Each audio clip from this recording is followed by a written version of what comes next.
व्याख्यामुद्रां करसरस्विजैः पुस्तकं शङ्खचक्रे बिभ्रद्भिन्नस्फटिकरुचिरे पुण्डरीके निषण्णः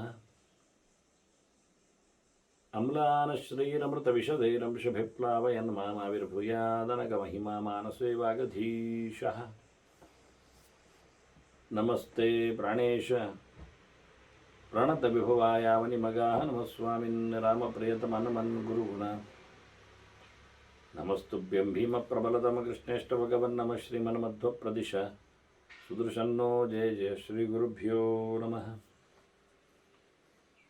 नारायणं सुरगुरुं जगदेकनाथं भक्तप्रियं सकललोकनमस्कृतं च त्रैगुण्यवर्जितमजं विभुमाद्यमीशं वन्दे भवग्रं अमरासुरसिद्धवन्द्यं नारायणं नमस्कृत्य नरं चैव नरोत्तमं देवीं सरस्वतीं व्यासं ततो जयमुदीरये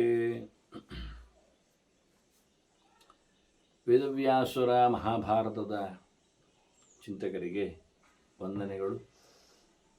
ಶಾಂತಿ ಪರ್ವದ 300ನೆಯ ಪ್ರವಚನ. ಭೀಷ್ಮರ ಉಪದೇಶ, ಮೋಕ್ಷ ಧರ್ಮದ ಚಿಂತನೆ, ಧರ್ಮರಾಜನ ಅನೇಕ ಬಗೆಯ ಪ್ರಶ್ನೆಗಳು, ಹಾಗಾಗಿ ಅನೇಕ ಸಂವಾದಗಳ ನೆನಪಿನಲ್ಲಿ ಭೀಷ್ಮರು ಚಿಂತನೆಗಳನ್ನು ನೀಡುತ್ತಾ ಇದ್ದಾರೆ. ನಡುವೆ ನನಗೆ ಅದು ನೆನಪಾಗಿಸಿದೆ ಅಂತ ಹೇಳುವ ಮೂಲಕ ಭೀಷ್ಮರು ತನ್ನ ಇನ್ವಾಲ್ವ್ಮೆಂಟ್, ತನ್ಮಯತೆಯನ್ನು ತೋರಿಸ್ತಾರೆ. ವಾಸ್ತವವಾಗಿ ಎಲ್ಲ ಮರೆತಿದೆ ಹೇಳಿಕೊಂಡಾಗ ಕೃಷ್ಣ ನಾನು ಹೇಳುತ್ತೇನೆ ಅಂತ ಹೇಳಿದ್ದ. ಹೀಗಾಗಿ ಭೀಷ್ಮರಿಗೆ ಕೃಷ್ಣನ ಮತ್ತ ಸ್ಮೃತಿರ್ಜ್ಞಾನಮಪೋಹನಂಚ ಅಂತ ನೆನಪಿಸುವಿಕೆ ಇದ್ದರೂ ತಾನು ನೆನಪಿಸಿಕೊಳ್ಳುತ್ತೇನೆ ಅಂತ ಹೇಳುವ ಮೂಲಕ ಬಹಳ ಅದ್ದೂರಿಯಾಗಿ ಚಿಂತನೆಯನ್ನು ಕೊಡುತ್ತಾರೆ. ಅದರಲ್ಲಿಯೂ ಮೋಕ್ಷ ಮಾರ್ಗವನ್ನು ಹೆಚ್ಚು ತುಳಿದವರು, ಬ್ರಹ್ಮಚರ್ಯದಲ್ಲಿ ನೆಲೆಗೊಂಡವರು ಭೀಷ್ಮರು. ಹೀಗಾಗಿ ಸ್ವಾನುಭವದ ಹಿನ್ನೆಲೆ ಆ ಮಾತಿನಲ್ಲಿ ಮಡುಗಟ್ಟಿದೆ. ಇದರಿಂದ ಅದರ ಪೌರುಷವನ್ನು, ಆ ಧರ್ಮದ ಆಚರಣೆಯ ಗತ್ತನ್ನು, ಎತ್ತರವನ್ನು ಬಹಳ ಸ್ಪಷ್ಟವಾಗಿ, ಭಗವದೆಡೆಗೆ ಸಾಗುವುದು ಅಂದರೆ ಲೋಕದೆಡೆಗೆ ಆತ ಹಿಮ್ಮುಖನಾಗುವುದು. ಮೋರೆಯನ್ನು ಭಗವಂತನೆಡೆಗೆ ಚಾಚುವ ಮೂಲಕ ಭಗವಂತನ ಸೃಷ್ಟಿ ಅನಿಸಿಕೊಂಡ ದೂರಿಯಾದ ಈ ಪ್ರಪಂಚಕ್ಕೆ ಆದ ವಿದಾಯವನ್ನು ಹೇಳುವುದು ಅಂತ ಅರ್ಥ. ಅದು ನಿವೃತ್ತಿಯ ಮಾರ್ಗ, ಇದು ಪ್ರವೃತ್ತಿಯ ಮಾರ್ಗ. ಇದಕ್ಕೆ ಗುರು ಹೇಳಿದ ಶಿಷ್ಯನಲ್ಲಿ ಪ್ರವೃತ್ತಿಯಲ್ಲಿ ಪುನರಾವೃತ್ತಿ ಇದೆ ಅಂತ ಬಹಳ ಚೆನ್ನಾಗಿದೆ. ಪ್ರವೃತ್ತಿ, ಪುನರಾವೃತ್ತಿ, ಮತ್ತೆ ಬರಲಿಕ್ಕೆ ಉಂಟು. ಇದನ್ನು ಆಯ್ಕೆ ಮಾಡಿಕೊಂಡವ, ನಿವೃತ್ತಿಯನ್ನು ಇಷ್ಟಪಟ್ಟವ, ಅವನು ನಿವೃತ್ತನಾಗಲಿಕ್ಕಿದ್ದಾನೆ, ಮತ್ತೆ ಹಿಂದೆ ಬರಲಿಕ್ಕಿಲ್ಲವನು. ಮತ್ತೆ ಇಲ್ಲಿ ವೃತ್ತಿ ಇಲ್ಲ, ಈ ದೇಹವನ್ನು ತಳ್ಳಿಲಿಕ್ಕಿಲ್ಲ, ಇಂತಹ ದೇಹಗಳನ್ನು ಪಡೀಲಿಕ್ಕಿಲ್ಲ, ಈ ಭೌತವಾದ ಪ್ರಪಂಚದಲ್ಲಿ ಗುದ್ದಾಟ ಇಲ್ಲ, ಇಲ್ಲಿ ಅರಸಾಟಗಳು ಇಲ್ಲ ಮತ್ತೆ. ಹೀಗಾಗಿ ತಾಂಗತಿಂ ಪರಮಾಪ್ನೋತಿ ನಿವೃತ್ತಿ ಪರಮೋ ಮುನಿಹಿ ಅಂತ ನಿವೃತ್ತಿಯನ್ನು ಪರಮೋಚ್ಚವಾಗಿ ಒಪ್ಪಿಕೊಂಡಿರಬೇಕು. ಚೂರು ಮಾಡುವುದರಿಂದ ಪೂರ ನಿವೃತ್ತಿಯನ್ನು ಪಡೀಲಿಕ್ಕೆ ಆಗುವುದಿಲ್ಲ. ಪರಿಪೂರ್ಣವಾದ ನಿವೃತ್ತಿ ಮಾಡಿದರೆ ಮಾತ್ರ ಹಿಂದೆ ಬರಲಿಕ್ಕಿಲ್ಲ. ಹಾಗಾಗಿ ಗಟ್ಟಿಯಾಗಿ ನಿವೃತ್ತಿಯಲ್ಲೇ ಅವನು ತಾತ್ಪರ್ಯವುಳ್ಳವನಾಗಿದ್ದರೆ ಅದು ಹೇಗೆ ನಿವೃತ್ತಿ ಸಾಧ್ಯ ಆಗ್ತದೆ ಕೇಳಿದರೆ ಅದಕ್ಕೊಂದು ಸಣ್ಣವಾದ ಹೇತು ಹೇಳುತ್ತಾರೆ. ಅಂದರೆ ವಿಷಯ, ಉಪಾಯ, ಮುನಿಹಿ ಅಂತ, ಮೌನ ಮಾಡಿ ಅಂತ. ಮೌನ ಮಾಡಿದ್ದಷ್ಟು ವಸ್ತುವಿನಿಂದ ಹಿಂದೆ ಬರಲಿಕ್ಕಾಗ್ತದೆ, ನಿವೃತ್ತಿಯನ್ನು ಪಡೀಲಿಕ್ಕಾಗ್ತದೆ. ಮಾತಾಡಿದರೆ ಮುಂದೆ ಹೋಗ್ತದೆ, ಒಂದು ವಿಷಯ ಮುಂದೆ ಹೋಗ್ತದೆ. ಎರಡನೇದ್ದು ವ್ಯಕ್ತಿ ಹತ್ತಿರ ಆಗ್ತಾನೆ. ಮತ್ತೊಂದು ಏನಾಗ್ತದೆ ಅಂದರೆ ಮಾತಿಗೆ ಮಾತು ಬರಲಿಕ್ಕೆ ಶುರುವಾಗಿ ವಿಷಯಗಳು ಜಾಸ್ತಿ ಆಗ್ತವೆ, ಅಂದರೆ ಸಬ್ಜೆಕ್ಟ್. ಆಗ ಆಬ್ಜೆಕ್ಟ್ಗಳು ಜಾಸ್ತಿ ಆಗ್ತವೆ, ವ್ಯಕ್ತಿಗಳು ಜಾಸ್ತಿ ಆಗ್ತದೆ. ಒಂದು ವಿಷಯ ಇನ್ನೊಬ್ಬನಲ್ಲಿ ಹೇಳುತ್ತೇವೆ ಅಂದರೆ ಯಾರದ್ದು, ಏನು, ಎಂಥದ್ದು ಬರುತ್ತೆ. ಆಗ ಅವನೊಬ್ಬ ಬರ್ತಾನೆ. ಅದರಲ್ಲಿ ಅವ್ಯಕ್ತನಾದವ ಒಬ್ಬ, ಅಂದರೆ ತೃತೀಯ ಒಬ್ಬ, ಹೇಳುವವ ಪ್ರಥಮ, ಕೇಳುವವ ದ್ವಿತೀಯ. ಕೇಳುತ್ತಾನೆ ಇವ, ಹೇಳುತ್ತಾನೆ, ಇನ್ನೊಬ್ಬರ ಬಗ್ಗೆ ತಿಳಿಸ್ತಾನೆ. ಹೀಗಾಗಿ ಸಂಬಂಧಗಳು ಜಾಸ್ತಿ ಆಗ್ತವೆ, ಪುಟಗಳು ಹೆಚ್ಚಾಗ್ತವೆ, ಸ್ವಲ್ಪ ಹೆಚ್ಚಿನ ಸಂಬಂಧಗಳು, ಇನ್ನಷ್ಟು ಹೆಚ್ಚಿನ ಕಾಲಗಳು, ದೇಶಗಳು ಬೆಳೀತಾವೆ. ಇದರಿಂದ ಉಳಿಲಿಕ್ಕೆ ಬರ್ತದೆ, ಉಳಿಸ್ಲಿಕ್ಕೆ ಆಗ್ತದೆ. ಹೀಗಾಗಿಯೇ ಮತ್ತೆ ಹುಟ್ಟುವುದು. ಆ ಹುಟ್ಟುವಿನ ಬಗ್ಗೆ ಮತ್ತೆ ಮಾತಾಡ್ತಾನೋ ಹೇಗಿರ್ತದೆ ಅಂತ. ಹಾಗಾಗಿ ಆದಷ್ಟು ಇಲ್ಲಿಂದ ತೆರಳಲಿಕ್ಕೋಸ್ಕರ ಮಾಡಬೇಕಾದ ಮೊದಲ ಲೌಕಿಕ ವಿಷಯದಲ್ಲಿ ಲೋಕದ ಜನರಲ್ಲಿ ಮೌನ ಅಂತ ಹೇಳಿ ಬಾಯಿ ಮುಚ್ಚಿ ಕೂತ್ಕೊಳ್ಳುವುದಲ್ಲ. ದೇವರ ವಿಷಯದಲ್ಲಿ ಅವನು ಬಾಯಿ ತೆರಿಬೇಕು, ದೇವರನ್ನು ಮಾತಾಡಿಸಬೇಕು. ಮೌನ ಅಂದರೆ ಲೋಕದ ವಿಷಯದಲ್ಲಿ ಅಂದೆ. ದೇವರ ವಿಷಯದಲ್ಲಿ ಅವನು ಉದಾರ ಇದ್ದಾನೆ. ಹಾಗಾಗಿ ಮೌನಿ ಶಬ್ದಕ್ಕೆ ಎರಡೂ ಅರ್ಥ ಇದೆ. ಮೌನ ಮಾಡಿದವನು ಬಾಹ್ಯದಲ್ಲಿ ಇದೆ, ಒಳಗೆ ಮನನ ಮಾಡುವವನು ಎನ್ನುವ ಅರ್ಥವೂ ಇದೆ. ಹೊರಗೆ ಮೌನ, ಒಳಗೆ ಮನನ. ಯಾರ ವಿಷಯದಲ್ಲಿ ಅಂದರೆ ಲೋಕದ ವಿಷಯದಲ್ಲಿ ಕೆಲವರು ಭಾರಿ ಮೌನ ಇರ್ತಾರೆ, ಆದರೆ ಒಳಗಿಂದ ಒಳ್ಳೆ ಈ ಉಮಿಯ ರಾಶಿಯಲ್ಲಿ ಕೆಂಡ ಬೆಳೆದಾಗೆ ನಿಮಿ ನಿಮಿ ನಿಮಿ ನಿಮಿ ಅಂತ ಆಗಿರ್ತದೆ. ಸಬ್ಜೆಕ್ಟ್ಗಳೆಲ್ಲ ಒಳಗೆ ಕೊತ ಕೊತ ಕುದಿತಾ ಇರ್ತವೆ. ಅದು ಪ್ರಯೋಜನ ಇಲ್ಲ. ಎಲ್ಲ ತಲೆಯೊಳಗೆ ಇಟ್ಕೊಳ್ತಾನೆ, ಹೊಟ್ಟೆ ಒಳಗೆ ತುಂಬಿಸ್ಕೊಳ್ತಾನೆ, ಹೊರಗೆ ಹಾಕುವುದೇ ಇಲ್ಲ. ಅಂತಹ ಸ್ವಾಮಿ ಪ್ರಯೋಜನ ಇಲ್ಲ. ಗುಡಾಣ ತುಂಬಿದವ. ಹೊರಗೆ ಇಲ್ಲ ಅಂದರೆ ಒಳಗೆ ಇರಬಾರ್ದು ಆಗಬೇಕು. ಬೇಕಿದ್ದರೆ ಕಕ್ಕಿ ಮಾಡಿಕೊಳ್ಬೇಕು. ಹೀಗಾಗಿ ಒಳಗೆ ಮನನ ಮಾಡುವುದು ಭಗವಂತನ ವಿಷಯದಲ್ಲಿ, ಶಾಸ್ತ್ರದ ಚಿಂತನೆಯಲ್ಲಿ. ಅದಕ್ಕೆ ಸಾಧನೆ ಹೇಗೆ ಕೇಳಿದರೆ, ಓಂಕಾರೋ ವಿದಿತೋ ಏನು ಸಮರನ್ನೇತನೋಜನಃ ಅಂತ ಪ್ರಣವದ ಅಭ್ಯಾಸ ತಾರದ ಮಾಧ್ಯಮದಲ್ಲಿ ಇಲ್ಲಿಂದ ದಾಟಿಸುವವನ ಯೋಚನೆ. ತಾರ ಶಬ್ದ ಅದಕ್ಕೆ ಬಂದದ್ದು. ಉತ್ತಾರಯತಿ ಅಂತ ಇಲ್ಲಿಂದ ಹೊರಗಾಗ್ತದೆ, ನಮ್ಮನ್ನು ಮೇಲಕ್ಕೆ ಗಳಿಸ್ತದೆ, ಮತ್ತೆ ಬಾರದಂತೆ ಮಾಡ್ತದೆ. ಆದ್ದರಿಂದ ಅದು ಪ್ರಣವ ಅನಿಸಿದೆ ಅಂತ ಹೇಳಿ ಬಹಳ ಚೆನ್ನಾಗಿ ಓಂಕಾರೋ ವಿದಿತೋ ಏನು, ಯಾರು ಪ್ರಣವದೆಡೆಗೆ ತನ್ನನ್ನು ತೆರೆದುಕೊಂಡಿದ್ದಾನೆ ಅವನಿಗೆ ಇಲ್ಲಿಂದ ಬಿಡುಗಡೆ ಇದೆ. ಅದರಿಂದ ಒಂದೇ ಶಬ್ದದಿಂದ ಅನೇಕ ಆಯಾಮಗಳಲ್ಲಿ ಮುನಿಯಾಗಬೇಕು ಅಂತ ಹೇಳುವ ಮೂಲಕ ಮುನಿಸು ಬಿಡಬೇಕು ಎನ್ನುವುದು ಅರ್ಥ ಆಗ್ತದೆ. ಯಾರ ಮೇಲೆ ಕೋಪತಾಪ ಇಲ್ಲ, ಯಾವ ವಿಷಯವೂ ಇಲ್ಲ, ಯಾರ ವ್ಯಕ್ತಿಯೂ ಇಲ್ಲ, ಯಾರ ಸಂಬಂಧವೂ ಇಲ್ಲ. ಕೋಪಿಸಿಕೊಂಡಿದ್ದರೆ ಅವನು ತನ್ನ ಮೇಲೆ ತಾನು ಯಾಕೆ ತಡ ಮಾಡಿಕೊಂಡೆ ಅಂತ ಮನನ ಮಾಡಲಿಕ್ಕೆ, ಮೌನ ಮಾಡಲಿಕ್ಕೆ, ಮುನಿಯಾಗಲಿಕ್ಕೆ ತಡ ಆದೆಯೇ ಅಲ್ವಾ ಅಂತ ಹೇಳಿಕೊಂಡು ಆದರೂ ಪ್ರಯೋಜನ ಇಲ್ಲ. ಬುದ್ಧಿಮಂತ ಇದ್ದಾನೆ, ಹಾಗಾಗಿ ಮುಂದುವರಿಸುವುದು. ತಡ ಆದರೆ ಏನಂತ ಸ್ವಲ್ಪ ಸ್ಪೀಡ್ ಮಾಡಬಹುದು, ಕೆಲವೊಮ್ಮೆ ಸ್ವಲ್ಪ ಜಾಸ್ತಿ ಮಾಡಲಿಕ್ಕೆ ಆಗ್ತದೆ, ಅದು ಸರಿ. ನಿಧಾನ ಆಗಬೇಕಾಗಿಲ್ಲ, ಹೆಚ್ಚು ಒತ್ತಡವನ್ನು ಕೊಡಲಿಕ್ಕೆ ಬರ್ತದೆ. ಹೀಗೆ ಬಹಳ ಚಂದವಾಗಿ ಮುನಿಯಾಗುವ ಮೂಲಕ ಆತ ಜ್ಞಾನಪರನ ಆಗಬೇಕು. ಖಾಲಿ ಇದ್ದದ್ದನ್ನೇ ಮೆಲುಕು ಹಾಕುವುದು ಅಂತ ಹೇಳಿಕೊಂಡು ಪ್ರತಿನಿತ್ಯ ಒಂದನ್ನೇ ಕಚ್ಚಿಕೊಳ್ಳುವುದಲ್ಲ. ಜ್ಞಾನ ತತ್ವಪರೋ ನಿತ್ಯಂ ಶುಭಾಶುಭ ನಿದರ್ಶಕ. ಜ್ಞಾನ ತತ್ವಪರ ಬಹಳ ಚೆನ್ನಾಗಿ ಹೇಳ್ತಾರೆ. ತತ್ವಪರ, ಜ್ಞಾನಪರ, ತತ್ವಜ್ಞಾನಪರ, ಪರತತ್ವಜ್ಞಾನಪರ. ಸುಮಾರು ಅರ್ಥಗಳು ಮಾಡಲಿಕ್ಕೆ ಆಗುವಾಗಿ ಈ ಶಬ್ದಗಳನ್ನು ಬಳಸುವ ರೀತಿಯವರಾಗಿ ಅವನು ಜ್ಞಾನಪರ ಆಗಬೇಕು. ಜ್ಞಾನಪರ ಅಂದ ತಕ್ಷಣ ಯಾವ ಜ್ಞಾನ ಕೇಳಿದರೆ ಪರಜ್ಞಾನಪರ ಆಗಬೇಕು. ದ್ವೇ ವಿದ್ಯೆ ವೇದಿದೇವಿ ಪರಾಚೈವ ಪರಾಚ ಅಂತ ಕಲೀಲಿಕ್ಕೆ ಎರಡು ಉಂಟು. ಎರಡು ಎಲ್ಲಿ ಉಂಟು ಕೇಳಿದರೆ ಒಂದರಲ್ಲೇ ಎರಡು ಉಂಟು. ವೇದಗಳು, ವೇದಾಂಗಗಳು, ಪುರಾಣಗಳು ಎಲ್ಲವೂ ವಿದ್ಯೆಗಳು. ಅದು ಪರವೋ ಅಪರವೋ ಕೇಳಿದರೆ ಅದು ಪರವೋದು ಅಪರವೋದು. ನಾವು ದೇವರನ್ನದರಲ್ಲಿ ಕಂಡರೆ ಅದು ಪರ, ನಾವು ಲೋಕವನ್ನದರಲ್ಲಿ ಕಂಡರೆ ಅದು ಅಪರ. ನಮಗದು ಕಗೆತೆಗಾಗಿ, ದುಡ್ಡಿಗಾಗಿ, ಅದರ ತತ್ವ ಇದು ಎಂಥದ್ದು ನೀತಿವಂತಿಕೆಗಾಗಿ ಅಂದರೆ ಅದನ್ನು ನಾವು ದುಡಿಸಿಕೊಂಡ ರೀತಿ ಇತರ ದೇವತೆಗಳನ್ನು ಮಾತಾಡಿಸಿಕೊಳ್ಳುವುದರಲ್ಲಿ ಅದನ್ನು ನಾವು ಅಪರ ಮಾಡಿದ್ದೆವು. ಅದರಿಂದ ತಾಯೇವ ಪರಮಾ ವಿದ್ಯಾ ಯದಾ ವಿಷ್ಣುವಸ್ತು ಮಾಚಕಾ ತಾವೇವ ಅಪರಾ ವಿದ್ಯಾ ಯದಾ ವಿಷ್ಣುರ್ನ ಮಾಚಕಾ. ದೇವರನ್ನು ಹೇಳುವುದಿಲ್ಲ ಆದರೆ ಈಗ ಅಗ್ನಿಮೀಳೆ ಪುರೋಹಿತ ಮುಂತ ವೇದ ಶುರು ಮಾಡ್ತದೆ. ಆಗ ಅಗ್ನಿಯನ್ನು ಸ್ತುತಿಸುತ್ತೇನೆ, ಅವನು ಬೆಂಕಿಯಾಗಿದ್ದಾನೆ, ಬಿಸಿಯನ್ನು ಮಾಡಿಸ್ತಾನೆ, ನನಗೆ ಅಡಿಕೆ ಹೊಣೆಯಲ್ಲಿಯೂ ಸಿಗ್ತಾನೆ, ಯಜ್ಞಶಾಲೆಯಲ್ಲೂ ಬರ್ತಾನೆ, ಬೆಳಕಿಗೂ ಬೇಕವನು. ಯೋಚನೆ ಮಾಡಿಕೊಂಡು ನೀವು ಅಗ್ನಿಯನ್ನು ಭೌತವಾಗಿ ಜೊತೆಯಲ್ಲಿ ಆ ದೇವತೆಯನ್ನಾಗಿ ನೋಡಿಕೊಂಡ್ರೆ ಅದು ವೇದೆಯನ್ನು ನಮಗೆ ಪರವಿದ್ಯೆ ಆಗಲಿಲ್ಲ, ಮುಖ್ಯ ಅರ್ಥವನ್ನು ನೀವು ತೋರಿಸಲಿಲ್ಲ. ಮುಖ್ಯ ಯಾರು? ಅಗ್ರಣಿಯಾದವ, ಮೊದಲು ಹುಟ್ಟಿದವ, ಇಡೀ ಜಗತ್ತನ್ನು ನಡೆಸಿಕೊಡುವವ ಅಗ್ನಿ ದೇವರು ನಾರಾಯಣ ಸಹಜವಾದ ಅರ್ಥದಲ್ಲಿ. ಅವನನ್ನು ನಾವು ನೋಡದೇ ಇದ್ದರೆ ಆ ಸೂಕ್ತದಲ್ಲಿ, ಮಂತ್ರದಲ್ಲಿ, ಮಾತಿನಲ್ಲಿ, ಶಬ್ದದಲ್ಲಿ ಅಂದರೆ ನಮ್ಮ ವಿದ್ಯೆಗಳು ಎಲ್ಲವೂ ಅಪರ ಆಯಿತು, ಪರ ಅಲ್ಲ ಆಯಿತು. ಪರ ಅಂದರೆ ಶ್ರೇಷ್ಠ ಅಂತ ಅರ್ಥ. ಶ್ರೇಷ್ಠ ಅಲ್ಲ ಆಯಿತು, ದೇವರ ಪರ ಆಗಲಿಲ್ಲ. ಆದ್ದರಿಂದ ಇದ್ದ ವಿದ್ಯೆಗಳನ್ನೇ, ಇದ್ದ ವಿಷಯಗಳಲ್ಲೇ ಬೌದ್ಧ ಪ್ರಪಂಚದಲ್ಲೇ ಹೇಗೆ ನಾವು ಮಾತೃದೇವೋಭವ ಹೇಳಿದ ಹಾಗೆ ತಾಯಿಯಲ್ಲಿ ದೇವತ್ವವನ್ನು ಕಾಣಬೇಕು.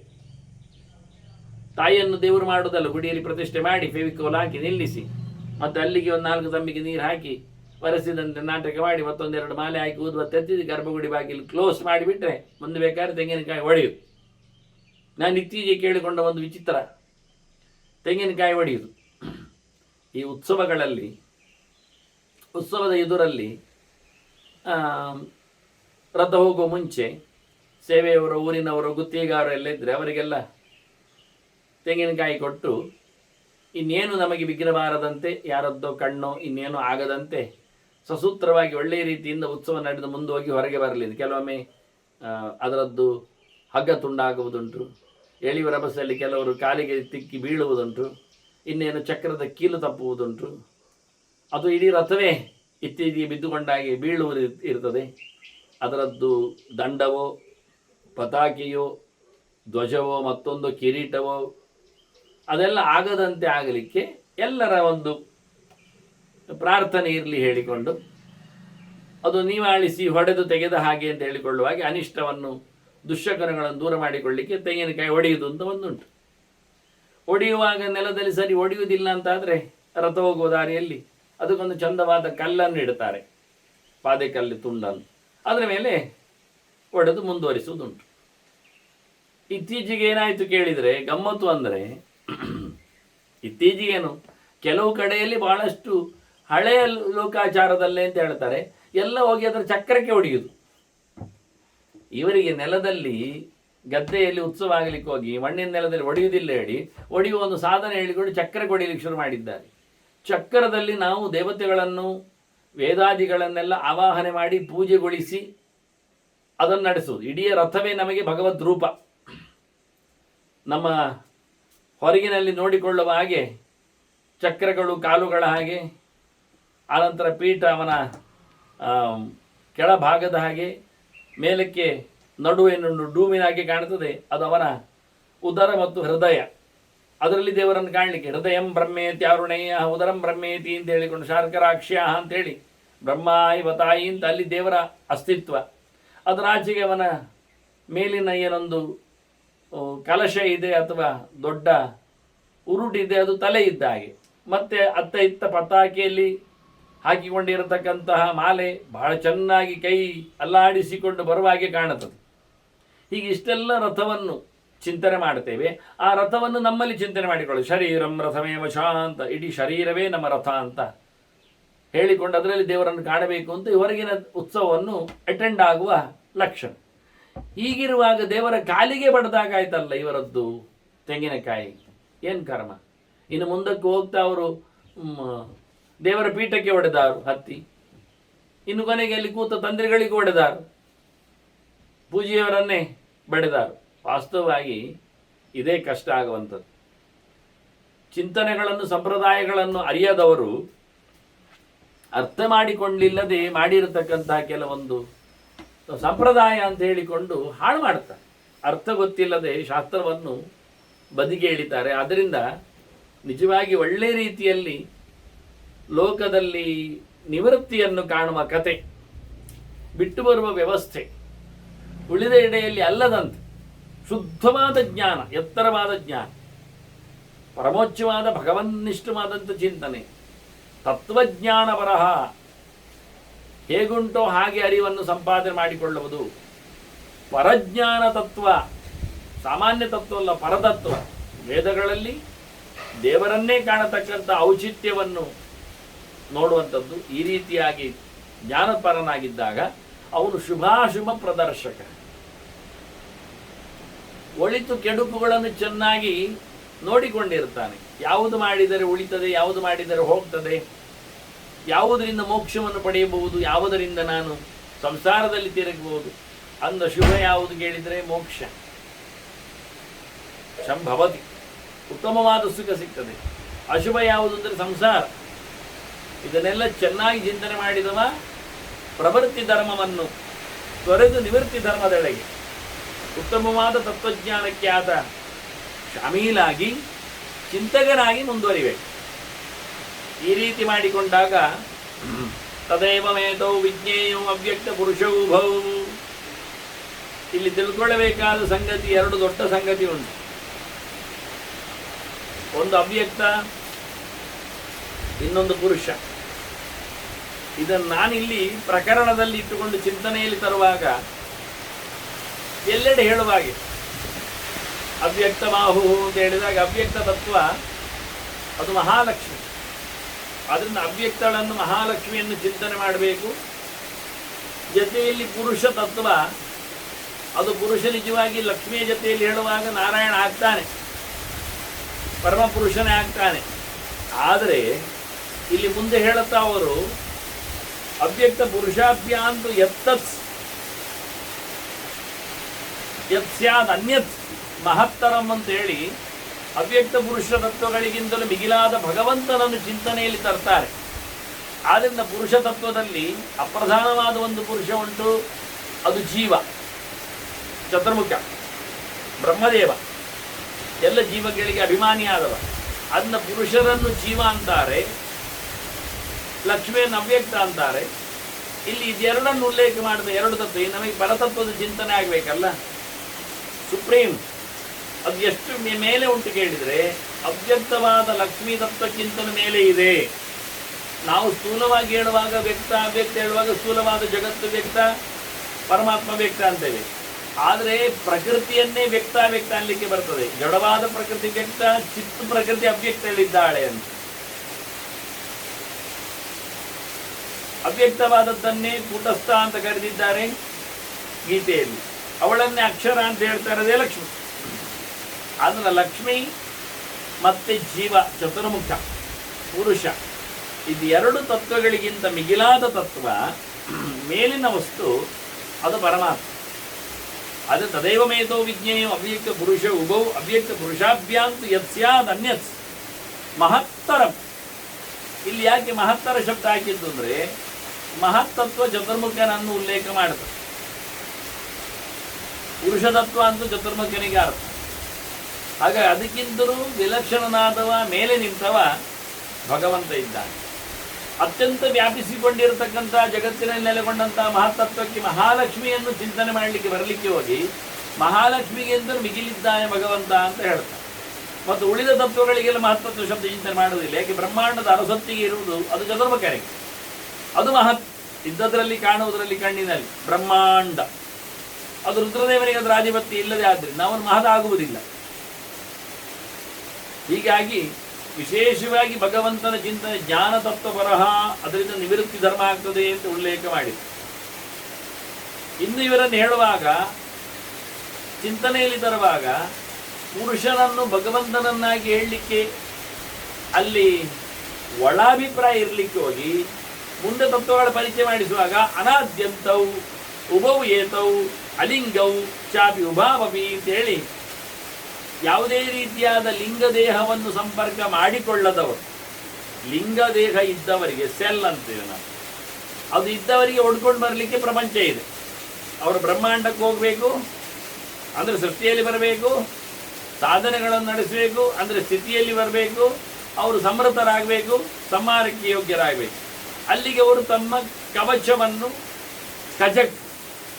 ಗಟ್ಟಿಯಾಗಿ ಅಂಟಿಕೊಂಡಿರತಕ್ಕಂತಹ ಸೆಲ್ಲನ್ನು ಅವರು ಕಳೆದುಕೊಂಡು ಬರಬೇಕು.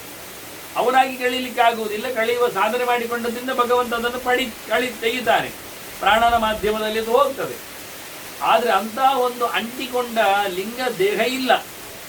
ಈಗ ಒಂದು ನಾವು ಚಾಕ್ಲೇಟನ್ನು ನೋಡಿದರೆ ಅದಕ್ಕೆ ಒಂದು ರ್ಯಾಪರ್ ಇರ್ತದೆ, ಅದಕ್ಕೆ ಅಂಟಿಕೊಂಡದ್ದೊಂದು ಬಿಳಿಯಿತ್ತು, ಅದು ಲಿಂಗದೇಹಕ್ಕಾಗಿ ಅಂತ ಇಟ್ಕೊಳ್ಳಿ. ಅದರ ಹೊರಗೊಂದು ಬೆಗಡೆ ಪೇಪರ್ ಇರ್ತದೆ, ಚಂದವಾದದ್ದು ಬರೆದದ್ದು. ಆಚೀಚೆ ಅದನ್ನು ಹೀಗೆ ಪಿಂಟಿಸಿ ಇರ್ತಾರೆ, ಅದರಲ್ಲಿ ಹೆಸರೆಲ್ಲ ಇರ್ತದೆ.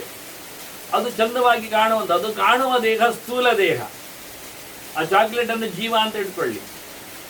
ಆ ಸ್ಥೂಲ ದೇಹದ ಒಳಗೆ ಕಾಣದ ಒಂದು ದೇಹ ಉಂಟಲ್ಲ, ಅಂಟಿಕೊಂಡದ್ದು ಚಾಕ್ಲೇಟಿಗೆ, ಅದು ಲಿಂಗದೇಹ. ಅದು ಕಳಚಬೇಕು. ನಾವು ಕಳಚಿದಾಗ ಚಾಕ್ಲೇಟ್ ತಿನ್ನಲಿಕ್ಕೆ ಬರುದು. ಆದರೂ ಜೀವ ಇಲ್ಲಿ ಏನಂದ್ರೆ ಅಲ್ಲಿ ಎರಡೇ ಇರುವುದು ಚಾಕ್ಲೇಟಲ್ಲಿ. ಆದರೆ ಈ ಸ್ಥೂಲ ದೇಹದ ಎಡೆಯಲ್ಲಿ ಒಳಗೆ ಇನ್ನೊಂದುಂಟು, ಯಾತನಾ ದೇಹ ಅಂತ, ಅನಿರುದ್ಧ ದೇಹ ಅಂತ ಕರೀತಾರೆ. ಅದು ಈ ಸ್ಥೂಲ ದೇಹ ಬಿಟ್ಟಾಗ ಹೊರಗಿನ ರ್ಯಾಪರ್ ಹೋಗುವುದಿಲ್ಲ, ಲಿಂಗದೇಹ ಇರ್ತದೆ, ನಡುವೆ ಇನ್ನೊಂದು ಅವನಲ್ಲಿ ದೇಹ ಇದೆ, ಅದು ಸ್ವರ್ಗ ನರಕಕ್ಕೆ ಹೋಗಿ ಸುಖ ದುಃಖಗಳನ್ನು ಅನುಭವಿಸಿಕೊಂಡು ಬರುವಂಥದ್ದು. ಅದು ಲಿಂಗದೇಹದ ಹತ್ತಿರದಲ್ಲೇ ಉಂಟು. ಸುಖ ದುಃಖಗಳು ಎಲ್ಲ ಕಳೆದು ಹೋದಾಗ, ಇಲ್ಲಾದಾಗ, ಕರ್ಮವನ್ನು ಕಳ್ಕೊಂಡಾದಾಗ ಆ ದೇಹವನ್ನು ಅವನು ಕಳಚಿಕೊಳ್ಳಿಕ್ಕೆ ಉಂಟು ಲಿಂಗದೇಹದ ಒಟ್ಟಿಗೆ ಬರುವಾಗ. ಹೀಗಾಗಿ ನಿಜವಾದ ಏನೊಂದು ಒಳಗಿನ ರ್ಯಾಪರ್ ಇದೆ, ಪರದೆ ಅಂತ ಬೇಕಾದ್ರೆ ಕರೀರಿ, ಅದು ಇವರಿಬ್ಬರಿಗಿಲ್ಲ, ಜೀವನಾದ ಚತುರ್ಮುಖನಿಗಿದೆ. ಆದ್ರಿಂದ ಇದು ಇವರಿಬ್ಬರಿಗಿಂದ್ರೆ ನಾರಾಯಣನಿಗೆ ಮತ್ತೆ ಲಕ್ಷ್ಮಿಗೆ, ಪ್ರಕೃತಿ ಮತ್ತು ಪುರುಷರಿಗೆ. ಈ ಶಬ್ದಗಳು ಆಚೀಚಿ ಕೆಲವರನ್ನು ಹೇಳುತ್ತದೆ. ಆದ್ರಿಂದ ಇವರಿಬ್ಬರು ಲಿಂಗದೇಹ ಇಲ್ಲದವರಾದ್ರಿಂದ ಅವ್ರಿಗೆ ಹುಟ್ಟು ಸಾವುಗಳಿಲ್ಲ. ಯಾರಿಗೆ ರ್ಯಾಪರ್ ಸೇರಿದೆ ಒಳಗಿನದ್ದು, ಅವರಿಗೆ ಹೊರಗಿನದ್ದು ರ್ಯಾಪರ್ ಬರ್ತದೆ, ಚಾಕ್ಲೇಟಿಗಿದ್ದಾಗೆ. ಯಾರಿಗೆ ಒಳಗೆ ರ್ಯಾಪರ್ ಇಲ್ಲ ಅವರಿಗೆ ಹೊರಗೆ ರ್ಯಾಪರ್ ಇಲ್ಲ, ಓಪನ್. ಆದ್ರಿಂದ ಭಗವಂತ ಆ ರೀತಿಯಾಗಿದ್ದಾನೆ. ನಾವು ತೆಂಗಿನಕಾಯಿಯನ್ನು ದೃಷ್ಟಾಂತ ಮಾಡಿಕೊಳ್ಳುವುದಾದ್ರೆ, ಹೊರಗಿನಿಂದ ಒಂದು ಉಂಟಲ್ಲ ಸಿಪ್ಪೆ, ದಪ್ಪವಾದದ್ದು, ಹಗ್ಗ ಮಾಡ್ತಾರಲ್ಲ ಅದು ಸಿಪ್ಪೆ ಒಂದು ಸ್ಥೂಲ ದೇಹ ಇದ್ದಾಗೆ. ಅದನ್ನು ಕಳಚಿಕೊಂಡ್ರೆ ಒಳಗೆ ಮತ್ತೆ ಗೆರಟೆ ಇದೆ, ಅದು ಅದರದ್ದು ಲಿಂಗದೇಹ ಇದ್ದಾಗೆ ಅಂಟಿಕೊಂಡಿದೆ. ಅದನ್ನು ತಪ್ಪಿಸಬೇಕು. ಅದು ಕಾಲದ ಕಥೆಯಲ್ಲಿ ಪಕ್ವಗೊಳ್ಳುತ್ತದೆ, ಆಗ ಅದು ಹೊರಗೆ ಬರ್ತದೆ. ಆಗ ನಮಗೆ ಒಳಗಿನಿಂದ ಕೊಬ್ಬರಿ, ಗೋಟ್, ತೆಂಗಿನಕಾಯಿ ಸಿಗ್ತದೆ. ಅದು ಜೀವ ಇದ್ದಾಗೆ. ಜೀವನಿಗೆ ಒಳಗೊಂದು ಹೊರಗೊಂದು ಸೆಲ್ಸ್ ಇರ್ತದೆ, ನಡುವೆ ಒಂದು ಯಾತನ ಶರೀರ ಉಂಟು ಅಂತ ತೋರಿಸಿಕೊಟ್ಟೆ.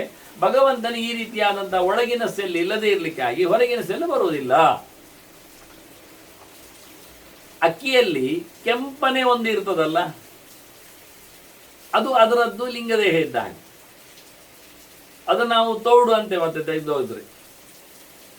ಅದೇ ಹೊರಗೆ ಒಂದು ಯೆಲ್ಲೋ ಕಲರ್ ಇರ್ತದಲ್ಲ, ಅದನ್ನು ಇದ್ದಾಗ ಭತ್ತ ಅಂತ ಕರಿತೇವೆ. ಅದು ಅದರದ್ದು, ಅದು ಒಮ್ಮೆ ತುಷ ಅಂತ ಹೇಳ್ತಾರೆ, ಅದರ ಸಿಪ್ಪೆ ತೆಗೆದ್ರೆ. ಅದು ಹೊರಗಿನದ್ದು, ಇದು ಒಳಗಿನದ್ದು.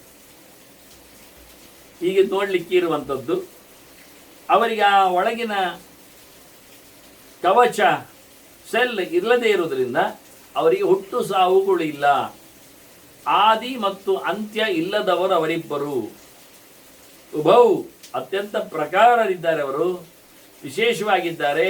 ಉಭೌ ನಿತ್ಯವು ಅನುಚರವು, ಅವರಿಬ್ಬರು ಒಟ್ಟೊಟ್ಟಿಗೆ ಇರ್ತಾರೆ, ಬಿಟ್ಟಿರುವುದಿಲ್ಲ, ಬೇರೆ ಆಗಿರುವುದಿಲ್ಲ.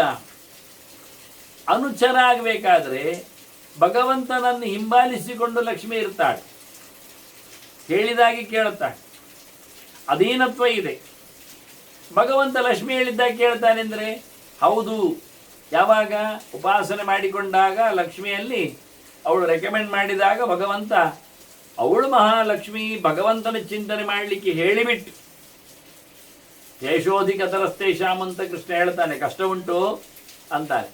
ಆದರೂ ದೇವರನ್ನು ತಿಳ್ಕೊಳ್ಳದೆ ಮೋಕ್ಷಕ್ಕೆ ಹೋಗ್ಲಿಕ್ಕೆ ಆಗುವುದಿಲ್ಲ. ಕೇವಲ ಲಕ್ಷ್ಮಿ ಇದ್ದೇ ಒಂದು ಮೋಕ್ಷ ಅಂತ ಇಲ್ಲ. ಆದರೆ ಮಹಾಲಕ್ಷ್ಮಿಯನ್ನು ಉಪಾಸನೆ ಮಾಡಿಕೊಂಡವರು ಕೊನೆಗೆ ಎಲ್ಲಿದ್ದಾಳೆ ಮಹಾಲಕ್ಷ್ಮಿ? ಉಪಾಸನೆ ಮಾಡುವಾಗ ನಾರಾಯಣನ ತೊಡೆಯಲ್ಲಿರ್ತಾಳೆ.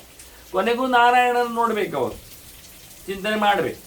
ನಾರಾಯಣನ ತೊಡೆಯಲ್ಲಿ ಇಲ್ಲದ, ಭಗವಂತನ ವಕ್ಷಸ್ಥಲವನ್ನು ಆಶ್ರಯಿಸಿಕೊಳ್ಳದ ಮಹಾಲಕ್ಷ್ಮಿಯ ಪ್ರತ್ಯೇಕವಾದ ಚಿಂತನೆ ಎನ್ನುವುದಿಲ್ಲ. ಇದರಿಂದ ಅನು ಎನ್ನುವುದಕ್ಕೆ ಸಹಜವಾಗಿಯೂ ಶಾಸ್ತ್ರಕ್ಕೆ ಅನುಸಾರವಾದ ಚಿಂತನೆ ಉಳ್ಳವರು, ಕಾಣಿಸಿಕೊಳ್ಳುವವರು, ಶಾಸ್ತ್ರಮನುಸಾರಕ್ಕೆ ಸಾಧನೆಯನ್ನು ಅನುಸರಿಸಿಕೊಂಡು ಅವರು ಕಾಣುವವರು, ಬರುವವರು. ಅವರು ಎಲ್ಲಿದ್ದಾರೆ? ನಿತ್ಯವಾಗಿಯೂ ನೆಲೆಗೊಂಡವರು. ಅವರು ಜೀವನನ್ನು, ಸಾಧಕನನ್ನು, ಅವನ ಚಿಂತನೆಯನ್ನು ಅನುಸರಿಸಿಕೊಂಡವರು ಅಭಿವ್ಯಕ್ತಿಯಾಗ್ತಾರೆ, ಸಿಗ್ಲಿಕ್ಕೆ ಬರ್ತಾರೆ, ಅವನೆಡೆಗೆ ಸಾಕ್ತಾರೆ. ಈ ಅರ್ಥದಲ್ಲಿ ಹೇಳಿ. ಹೀಗೆ ವಿದ್ಯುಕ್ತವಾದ ಆಚರಣೆಯಲ್ಲಿ ಭಗವಂತನನ್ನು ಮಹಾಲಕ್ಷ್ಮಿಯ ಜೊತೆಯಲ್ಲಿ ಕಂಡುಕೊಳ್ಳತಕ್ಕಂಥ ವ್ಯವಸ್ಥೆ ನಿವೃತ್ತಿ ಧರ್ಮದವರಲ್ಲಿ ಇದೆ. ಇವರಿಬ್ಬರ ಬಗ್ಗೆ ಮಾತಾಡುವಾಗ ಉಭವು ನಿತ್ಯವೂ ಅನುಚರವು ಹೇಳುತ್ತಾ ಮಹದ್ಭ್ಯಶ್ಚ ಮಹತ್ತರವು. ನೋಡಿ, ಮಹದ್ಭ್ಯ ದೊಡ್ಡದವುಗಳಿಂದ ಎಲ್ಲಕ್ಕಿಂತಲೂ ಮಹತ್ತರರು, ಭಾರಿ ಮೇಲಿನವರು ಇವರಿಬ್ಬರು ಅಂತ. ಇಲ್ಲಿ ಮಹತ್ತತ್ವವನ್ನು ಚತುರ್ಮುಖನ ಉಲ್ಲೇಖ ಮಾಡಿದ್ರು. ನೋಡಿ, ನೀವು ಸಿಕ್ಕಿಬಿದ್ರಿ. ಈಗ ಮಹದ್ಭ್ಯ ಅಂತ ಉಂಟು, ಬಹುವಚನ ಉಂಟಲ್ಲ, ಮಹತ್ತತ್ವದ ಅಭಿಮಾನಿಗಳಿಂದ ಅಂತ ಉಂಟಲ್ಲ, ಹೌದು, ಮಹತ್ತತ್ವದ ಅಭಿಮಾನಿಗಳಿಂದ. ಸರಿ, ಏನಾಯ್ತು? ಇವತ್ತಿನ ಬ್ರಹ್ಮ, ನಾಳೆಯ ಬ್ರಹ್ಮ, ನಿನ್ನೆಯ ಬ್ರಹ್ಮ, ಮೊನ್ನೆ ಹೀಗೆ ಇದ್ದ ಕೋಟಿಗಟ್ಟಲೆ ಅನಂತಗಟ್ಟಲೆ ಬ್ರಹ್ಮರಿದ್ದಾರಲ್ಲ, ಬ್ರಹ್ಮಾಂಡದ ಅರಸರು, ಅವರೆಲ್ಲ ಮಹತ್ತತ್ವ ಅಭಿಮಾನಿಗಳಾದ ಬಂದವರು. ಅವರೆಲ್ಲರಿಗಿಂತಲೂ ಅಮರತತ್ವಸ್ತೇಷಾನ ಹೇಳಿದಾಗಿ ಮುಕ್ತಾನ ಪರಮಾಗತಿ. ಸರಿ ತಾನೆ? ಎಲ್ಲ ಮಹತ್ತತ್ವ ಅಭಿಮಾನಿಗಳಾಗಿ ಬಂದಿರತಕ್ಕ ಎಲ್ಲ ಬ್ರಹ್ಮರಿಂದಲೂ ಬರುವ ಎಲ್ಲ ಬ್ರಹ್ಮರಿಂದಲೂ ಇರುವ ಒಬ್ಬನೇ ಬ್ರಹ್ಮನಿಂದ ಬರುವ ಎಲ್ಲ ಬ್ರಹ್ಮರಿಂದ ಆದ ಎಲ್ಲ ಬ್ರಹ್ಮರಿಂದಲೂ ಅತಿ ಮೇಲೆ ನಿಂತವರು ಲಕ್ಷ್ಮೀನಾರಾಯಣರು. ಅಷ್ಟೇ ಅಲ್ಲದೆ ಮಹತ್ತತ್ವಕ್ಕೆ ಅಭಿಮಾನಿಗಳು ಬ್ರಹ್ಮವಾಯುಗಳು ಇದ್ದಾರೆ, ಆಯ್ತಾ? ಅದನ್ನು ಬಹುವಚನ ಸೂಕ್ತ ಆಗ್ತದೆ. ನಾವು ಆದ ಇರುವ ಅಂತ ಹೇಳಿಕೊಳ್ಳದೆ, ಬರುವ ಅಂತ ಹೇಳಿಕೊಳ್ಳದೇನೆ ಬಹುವಚನವನ್ನು ಕೂಡಿಸಲಿಕ್ಕೆ ಇರುವಾಗಲೇ ಹೇಳಲಿಕ್ಕೆ ಆಗ್ತದೆ. ಬ್ರಹ್ಮವಾಯುಗಳಿದ್ದಾರೆ. ಬ್ರಹ್ಮವಾಯುಗಳಾದರೆ ಇಬ್ಬರೇ ಅಲ್ವಾ? ದ್ವಿವಚನದಲ್ಲಿ ಹೇಳಬೇಕಲ್ಲ, ಮಹತಃ ಮಹದ್ಭ್ಯಾಮ್ ಅಂತ ಹೇಳಬೇಕಲ್ಲ, ಮಹದ್ಭ್ಯಾಮ್ ಮಹತ್ತರವು ಅಂತ. ಅಲ್ಲಯ್ಯ, ಮಹತ್ತತ್ವಕ್ಕೆ ಅಂದರೆ ತತ್ವಕ್ಕೆ ಯಾವತ್ತು ಅಭಿಮಾನಿಗಳು ಗಂಡ ಮತ್ತೆ ಹೆಂಡತಿ ಇಬ್ಬರು ಆಗಿರ್ತಾರೆ. ಇದು ದೊಡ್ಡ ಒಂದು ವಿಚಿತ್ರವಾದ ಪ್ರಮೇಯ. ತತ್ವಚಿಂತನೆಯಲ್ಲಿ ಮೊದಲು ತಿಳಿಬೇಕಾದೇನು ಕೇಳಿದರೆ, ಆಯಾ ತತ್ವಗಳಿಗೆ ಅಭಿಮಾನಿ ದೇವತೆಗಳನ್ನು ಹೇಳಿ ವಾಗ್ತತ್ವ ಅಂತ ಇಟ್ಕೊಳ್ಳಿ. ವಾಗ್ತತ್ವಕ್ಕೆ ಅಗ್ನಿಯನ್ನು ನಾವು, ವಾಗೀಂದ್ರಿಯಕ್ಕೆ ಅಗ್ನಿಯನ್ನು ನಾವು ಅಭಿಮಾನಿಯಾಗಿ ಹೇಳಿದರೆ, ಒಂದು ವಿಷಯ ಏನು ಕೇಳಿದರೆ, ಅಗ್ನಿಯ ಜೊತೆಯಲ್ಲಿ ಅವನ ಮಡದಿ ಸ್ವಾಹಾಳು ಸಹ ವಾಗ್ತತ್ವಕ್ಕೆ ಅಭಿಮಾನಿಯಾಗಿದ್ದಾಳೆ, ಅಭಿಮಾನಿನಿಯಾಗಿದ್ದಾಳೆ ಅಂತಲೇ ಅರ್ಥ. ಅದು ಹೇಳಬೇಕಾಗಿದೆ. ಅದರಂತೆ ಒಂದೊಮ್ಮೆ ಭಾರತೀಯ ತತ್ವವು ಅವಳು ವಿದ್ಯೆಯಲ್ಲಿ ಅಭಿಮಾನಿನಿಯಾಗಿದ್ದಾಳೆ ಹೇಳಿದ ತಕ್ಷಣ ಹೆಂಡತಿಯ ಪೋರ್ಟ್ಫೋಲಿಯೋ ಅಂತೇಳಿ ಗಂಡ ಅಲ್ಲಿ ಇಲ್ಲ ಅಂತಲ್ಲ, ಗಂಡನೂ ವಿದ್ಯಾತತ್ವ ಅಭಿಮಾನಿನಿ ಇದ್ದ. ಪ್ರತ್ಯೇಕವಾಗಿ ಹೆಣ್ಣು ದೇವತೆಗೆ ಒಂದೊಮ್ಮೆ ತತ್ವಗಳನ್ನು ಹೇಳಿದರೂ ಅಲ್ಲಿ ಅವಳ ಗಂಡ ಇದ್ದೇ ಇದ್ದಾನೆ ತತ್ವಕ್ಕೆ ಅಭಿಮಾನಿಯಾಗಿ. ಹೇಳುವುದಿಲ್ಲ, ಯಾಕೆಂದ್ರೆ ಅವನನ್ನು ಬೇರೆ ಕಡೆ ಹೇಳಿರ್ತಾರೆ, ಅದರಿಂದ ಬಿಟ್ಟಿದ್ದೇವೆ. ಇನ್ನೊಂದು ವಿಷಯ ಏನಂದ್ರೆ, ಮೇಲಿನ ದೇವತೆಗಳೆಲ್ಲವೂ ಕೆಳಗಿನ ತತ್ವಗಳಿಗೆ ಅಭಿಮಾನಿಗಳೇ. ಈಗ ವಾಕ್ತತ್ವಕ್ಕೆ ಅಭಿಮಾನಿ ಅಗ್ನಿ ಅಂತ ಹೇಳಿದ ತಕ್ಷಣ ಜೊತೆಯಲ್ಲಿ ಹೆಂಡತಿಯನ್ನು ಇಟ್ಕೊಳ್ಬೇಕು ಅಂತ ಒಂದು ಮಾತು ಬಂದಾಗೆ, ಅಗ್ನಿಗಿಂತ ಮೇಲಿನ ಇಂದ್ರ ಆಗಲಿ, ಸೂರ್ಯ ಆಗಲಿ, ವರುಣ ಆಗಲಿ, ಅಥವಾ ಗರುಡಶೇಷರುದ್ರಾಗಲಿ, ಬ್ರಹ್ಮವಾಯುಗಳಾಗಲಿ, ಇವರೆಲ್ಲರೂ ಸಹ ಮಾತಿಗೆ ಅಭಿಮಾನಿಗಳೇ ಆಗಿರ್ತಾರೆ. ಅವರನ್ನು ಬಿಡುವಾಗಿಲ್ಲ. ಆದ್ದರಿಂದ ವಾಗರ್ಥ ಇವ ಸಂಪೃಕ್ತ ಹೇಳಿ ಪಾರ್ವತಿಯನ್ನು ವಾಕಿನಲ್ಲಿ ಪುರಾಣವೇ ಹೇಳಿದೆ. ಪುರಾಣ ಹೇಳಿದ್ದನ್ನು ಕಾಳಿದಾಸ ತನ್ನಲ್ಲಿ ಹೇಳಿಕೊಂಡ ಅಷ್ಟೆ. ಹೀಗಾಗಿ ಮುಖ್ಯವಾದಂತಹ ತತ್ವಗಳಿಗೆ ವಿಶೇಷವಾಗಿ ಇಬ್ಬರನ್ನು ಸಹ, ಪುರುಷರನ್ನು ಸ್ತ್ರೀಯರನ್ನು ಅದರಲ್ಲಿ ತತ್ವಾಭಿಮಾನಿಗಳನ್ನೇ ತಿಳಿಲಿಕ್ಕೆ ಉಂಟು, ತಿಳ್ಕೊಳ್ಳೇಬೇಕು. ಆದ್ದರಿಂದ ಬ್ರಹ್ಮವಾಯುಗಳು ಅಷ್ಟೇ ಮಹತ್ತತ್ವ ಅಭಿಮಾನಿಗಳಲ್ಲ, ಸರಸ್ವತಿ ಭಾರತೀಯರೂ ಆಗಿದ್ದಾರೆ. ಅದರಿಂದ ಮಹದ್ಭ್ಯಷ್ಟ ಮಹತ್ತರು ಹೇಳೋದ್ರಲ್ಲಿ ಏನು ತಪ್ಪಾಗುವುದಿಲ್ಲ. ಕಷ್ಟಪಟ್ಟು ಹೇಳಿದ್ದೆ ಅಲ್ಲ, ಮಹತ್ತತ್ವ ಅಭಿಮಾನಿಗಳಾಗಿರತಕ್ಕಂಥ ಬ್ರಹ್ಮವಾಯುಗಳು, ಸರಸ್ವತಿ ಭಾರತೀಯರು ಇವರೆಲ್ಲರಿಗಿಂತಲೂ ಮಿಗಿಲಾಗಿದ್ದಾರೆ ಇಬ್ಬರು ಮಹತ್ತರವು ಲಕ್ಷ್ಮೀನಾರಾಯಣ. ಆದ್ದರಿಂದ ಇವರ ಚಿಂತನೆಯನ್ನು ಮಾಡಲಿಕ್ಕೆ ಉಂಟು. ಸಾಮಾನ್ಯ ಮೇಧದುಭಯೋಹ ಏವಂ, ಇದು ನಾವು ಜನರಲ್ ಆಗಿ ಹೇಳಿದ್ದು. ಲಕ್ಷ್ಮೀನಾರಾಯಣರ ವಿಷಯದಲ್ಲಿ ಅವರು ಅಲಿಂಗರಿದ್ದಾರೆ, ಅವರು ನಿತ್ಯರಿದ್ದಾರೆ, ಒಟ್ಟಿಗೆ ಇರ್ತಾರೆ, ಅನುಚರವು, ಒಟ್ಟೊಟ್ಟಿಗೆ ಹೋಗುವವರು. ಇವರನ್ನು ಅವರು ಬಿಡುವುದಿಲ್ಲ, ಅವರನ್ನು ಇವರು ಬಿಡುವುದಿಲ್ಲ ಅಂತ ಹೇಳಿಕೊಂಡು ಇದು ಸಾಮಾನ್ಯವಾದ ಕೆಲವು ವಿಷಯಗಳನ್ನು ಹೇಳಿ. ಇದರಲ್ಲಿ ಪರಮಾತ್ಮ ಸ್ವಲ್ಪ ಬೇರೆ, ಅನ್ಯದ ವಿಶೇಷಣ ಇನ್ನೂ ಸ್ವಲ್ಪ ಜೋರುಂಟು. ದೇವರು ಮೇಲೆ ಇದ್ದಾನೆ, ಅವರಿಬ್ಬರು ಮಹತ್ತತ್ವದಿಂದ ಮಿಗಿಲಾದವರು ಹೇಳಿ ಸರಿ. ಮಹತ್ತತ್ವದಿಂದ ಮಿಗಿಲಾದವರು ಎನ್ನುವುದರಲ್ಲಿ ಎರಡು ಸಮವೇ, ಆದರೆ ಲಕ್ಷ್ಮಿಗಿಂತಲೂ ಮಿಗಿಲ ನಾರಾಯಣ ಇದ್ದಾನೆ. ಮತ್ತು ಒಟ್ಟಿದ್ದಾರೆ ರೀ. ಒಟ್ಟಿದ್ದೇನಂತ, ಯಾವ ದೇಶದಲ್ಲಿಯೂ ದೇವರು ಇಲ್ಲ, ಲಕ್ಷ್ಮಿ ಇಲ್ಲ ಅಂತ ಆಗುವುದಿಲ್ಲ. ಎಲ್ಲಿ ದೇವರಿದ್ದಾನೆ ಅಲ್ಲಿ ಲಕ್ಷ್ಮಿ ಇದ್ದಾಳೆ, ಎಲ್ಲಿ ಲಕ್ಷ್ಮಿ ಇದ್ದಾಳೆ ಅಲ್ಲಿ ದೇವರಿದ್ದಾರೆ. ಇನ್ನು ಯಾವ ಕಾಲದಲ್ಲಿಯೂ ಲಕ್ಷ್ಮಿ ಇಲ್ಲದಲ್ಲಿ ದೇವರಿದ್ದಾನೆ, ದೇವರಿಲ್ಲದ ಲಕ್ಷ್ಮಿ ಇದ್ದಾಳೆ ಇಲ್ಲ. ಎಲ್ಲ ಕಾಲದಲ್ಲಿಯೂ ದೇವರಿದ್ದಾನೆ, ಲಕ್ಷ್ಮಿ ಇದ್ದಾಳೆ. ಕಾಲತಃ ದೇಶತಃ ಇಬ್ಬರಿಗೂ ಸಮವಾದ ವ್ಯಾಪ್ತಿ. ಆದರೆ ಗುಣತಃ ಉಂಟಲ್ಲ, ಅದು ಮಾತ್ರ ಲಕ್ಷ್ಮಿಯಲ್ಲಿ ಇಲ್ಲ ವ್ಯಾಪ್ತಿ. ನಾರಾಯಣ ಎಷ್ಟೆಲ್ಲ ಗುಣಗಳಲ್ಲಿ ತುಂಬಿದ್ದಾನೋ ಅಷ್ಟೆಲ್ಲ ಲಕ್ಷ್ಮಿಯಲ್ಲಿ ಗುಣ ಉಂಟು ಅಂತ ಇಲ್ಲ. ಅದಕ್ಕೋಸ್ಕರ ಅನ್ಯತ್ ವಿಶೇಷಣಂ ಅಂತ ಮೆಲ್ಲಕ್ಕೆ, ಆಗ ಅನ್ಯತ್ ಮಹತ್ತರಂ ಅಂತ ಹೇಳಿದ್ದವು ಬೇರೆ. ಅದು ಬೇರೆ, ದೇವರು ಮಾತ್ರ ಬೇರೆಯೇ, ಅದು ತೀರಾ ಬೇರೆ. ಇನ್ನು ಭೇದದ ಬಗ್ಗೆ ಮುಂದೆ ಮಾತಾಡ್ತಾನೆ. ಭಿನ್ನತೆ ಅಂದರೆ ಏನು, ಈ ಜಡಜೀವ ಈಶಗಳಲ್ಲಿರತಕ್ಕಂಥ ಭೇದದ ಬಗ್ಗೆ ಅದೆಲ್ಲ ಬಹಳಷ್ಟು ಮಾತುಗಳು ಮುಂದೆ ಬರ್ತವೆ, ಇಲ್ಲೇ ಮುಂದಕ್ಕೆ ಉಂಟು. ಇದೆ, ಅದು ಮತ್ತೆ ನೋಡೋಣ. ಇಲ್ಲಿ ಯಜ್ಞ ವಿಷಯ ಇದ್ರೂ ಸಹ ಹೇಳದೆ ಆ ಗೆರೆಯನ್ನು ಮಾತಾಡಿಸುವಾಗ ಹೇಳಲಿಕ್ಕೆ ಬರ್ತದೆ ಅಂತ ಜಂಪ್ ಮಾಡಲೇಬೇಕು ಅಂತ ಇಲ್ಲಿ ಹೇಳಿ ಆಯಿತು. ಭಿನ್ನ, ದೇವರು ಬೇರೆ. ಎರಡು ಒಟ್ಟೊಟ್ಟಿಗೆ ಇರುವುದು, ಎರಡು ಅಂತ ಹೇಳಿದ ನಂತರ, ಎರಡು ಹೇಳಿದ ನಂತರ ಒಂದಾಗುವುದು ಹೇಗಿರಿ? ಗಾಡಿಗೆ ಎರಡು ಎತ್ತು ಕಟ್ಟಿದಾಗ ಅಂದಾಗ ಒಂದೇ ನಮೂನಿ ಮಾರ್ಯಾರೆ, ಬಣ್ಣ ಒಂದೇ, ಕೊಮ್ಮಿನ ಉದ್ದವು ಒಂದೇ, ಹೈಟು ಒಂದೇ, ಹೇಳಿದ ತಕ್ಷಣ ಎಲ್ಲ ಒಂದೇ ಬಗ್ಗೆ ಹೇಳಿದ ತಕ್ಷಣ ಅದು ಎರಡು ಅಲ್ಲ ಹೇಳೋದು, ಒಂದೇ ಹೇಳೋದ? ಆಗುವುದಿಲ್ಲ. ಏನೋ ಒಂದು ವಿಶೇಷಣ ಕೊನೆಗೆ ಹೇಳ್ತಾರೆ ಅವರು. ಎಲ್ಲ ನಿಲ್ಲುವಾಗ ನಿಲ್ತದೆ, ಕೂತ್ಕೊಳ್ಳುವಾಗ ಕೂತ್ಕೊಳ್ತದೆ, ಕುಡಿಯುವಾಗ ಕುಡಿತದೆ, ತಿಂದಾಗ ತಿಂತದೆ, ಎಲ್ಲ ಹೇಳ್ತಾರೆ ಒಂದೇ ನಮೂನಿ ಮಾರ್ಯಾರೆ ಅಂತ. ಅದೇ ಒಂದೇ ನಮೂನೆ ಹೊರತು ಒಂದೇ ಅಲ್ಲಲ್ಲ. ಅದು ಲಕ್ಷ್ಮಿಗಿಂತ ದೇವರು ಭಾರಿ ಬೇರೆ ಇದ್ದ, ತುಂಬ ವಿಚಿತ್ರ. ಪ್ರಕೃತ್ಯ ಸಾಧರ್ಮಿಣ್ಯ ತಥಾ ತ್ರಿಗುಣ ಸತ್ವಯ ವಿಪರೀತಂ ಅಥೋ ವಿದ್ಯಾತ್ ಆತ್ಮಾನಂ ತು ಅಲಕ್ಷಣಂ. ನಾವು ಹೇಳಿದಾಗಿ ವಿಶೇಷವಾದಂಥ ಚಿಂತನೆಯಲ್ಲಿ ಅಲ್ಲ ದೇವರು. ಪ್ರಕೃತಿ ಚಿತ್ ಪ್ರಕೃತಿ ಸಹಧರ್ಮಿಣಿ ಮಮಯೋನಿ ರಪ್ಸ್ವ ಅಂತ ಸಮುದ್ರೆ ಅಂತ ಚತುರ್ಮುಖನನ್ನು ಹೆತ್ತವಳು ಇವಳು ಅಂತ ದೇವರೇ ಹೇಳುತ್ತಾನೆ.